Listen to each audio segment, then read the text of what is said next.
Imagina o seguinte, o domínio sobre a inteligência artificial simplesmente deixou de ser uma disputa corporativa entre empresas de tecnologia. Hoje, isso se tornou a maior e talvez a mais perigosa corrida armamentista da história da humanidade. É uma escalada de tensão absurda que supera e muito a corrida espacial ou até a criação da bomba atômica lá atrás. Bem-vindos a esta análise. Hoje a gente vai destrinchar um fato inegável que está literalmente reescrevendo as regras do nosso planeta. A Terceira Guerra Mundial já começou. Só que as armas, bom, elas são totalmente invisíveis a olho nu.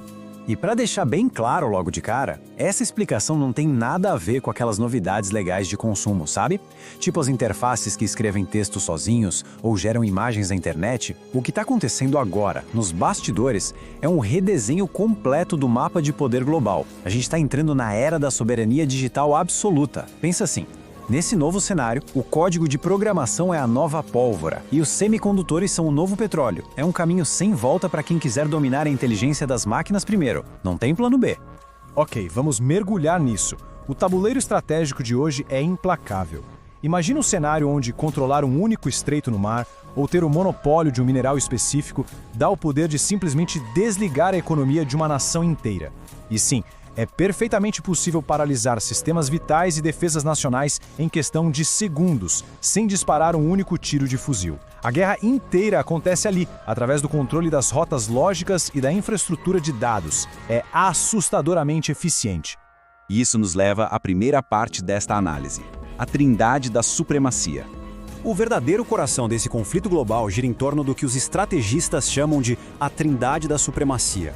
Isso é basicamente uma estrutura de poder geopolítico implacável. Ela forma um fosso tecnológico gigantesco, quase intransponível para qualquer país que chegar atrasado nessa corrida. Não é só sobre criar inovações, é sobre construir muralhas invisíveis. Muralhas que garantem a supremacia de quem chegou primeiro e impedem os adversários de sequer tentar competir no mesmo nível. É o famoso quem chega primeiro bebe água limpa, só que numa escala global. Então, o ponto crucial aqui é entender do que essa trindade é feita. São 3 pilares essenciais. Primeiro, um poder computacional massivo. Sem máquina pesada para processar tudo, não tem jogo. Segundo, volumes simplesmente colossais de dados para alimentar os algoritmos. É a grande matéria-prima. E o terceiro, que não dá para esquecer, capital humano de elite. Ou seja, as mentes mais brilhantes do planeta para orquestrar tudo isso. E bem no olho desse furacão, a gente tem os Estados Unidos e a China. As duas potências estão travando uma guerra fria super silenciosa, mas extremamente agressiva, só para monopolizar exatamente esses 3 recursos. É uma disputa monumental. O que nos traz a parte 2, o gargalo dos semicondutores. Isso ilustra perfeitamente o epicentro dessa tensão toda. Taiwan virou, de longe, o ponto de ruptura mais perigoso do planeta hoje. É lá, dentro daquelas fábricas hiper avançadas, que a tecnologia capaz de moldar o mundo é forjada de verdade. A gente está falando dos equipamentos de litografia de última geração e daqueles chips milimétricos que sustentam toda a corrida da inteligência artificial. Sem eles, toda inovação digital que a gente conhece trava. A batalha, no fim das contas, não é só no software. Ela está no controle rigoroso da existência física desses componentes, muitas vezes usando restrições de exportação pesadíssimas como uma verdadeira arma de contenção. Tudo isso acaba criando um impasse de altíssimo risco para os dois lados. Pensa na balança. De um lado, se a China perdeu acesso a esses chips de ponta, o crescimento econômico e militar deles corre um sério risco de estagnar, acaba o fôlego. Do outro lado, se os Estados Unidos perderem o acesso a essas fábricas taiwanesas, a infraestrutura tecnológica americana inteira pode desmoronar da noite para o dia. Ou seja, a própria sobrevivência e o poderio dessas superpotências dependem literalmente da capacidade contínua de processar trilhões de parâmetros por segundo. Parte 3. O perigo da algocracia. Agora, saindo um pouco dessa guerra física pelos chips, a gente bate de frente com um conceito bem alarmante, a algocracia. E isso tem impactos reais e super profundos na sociedade como um todo. Mas o que isso significa na prática? É quando o governo, a tomada de decisão pública e até a gestão das forças de trabalho passam a ser ditados por modelos matemáticos totalmente obscuros. E o pior, muitas vezes esses modelos são desenvolvidos a partir de interesses geopolíticos de outros países. É uma estrutura que balança as bases da democracia e da soberania nacional. Afinal, as escolhas deixam de ser feitas por representantes e passam a ser tomadas por códigos indecifráveis. Loucura, né? O impacto disso vai direto no coração da identidade de um país. As nações que não conseguirem construir uma IA soberana, ou seja, uma inteligência desenvolvida a partir de suas próprias regras e cultura, correm um risco gigante. O risco de ter os próprios valores e leis moldados por algoritmos treinados lá fora, cheios de vieses invisíveis. O que a gente vê surgir aí é uma forma nova e bem sombria de colonialismo digital.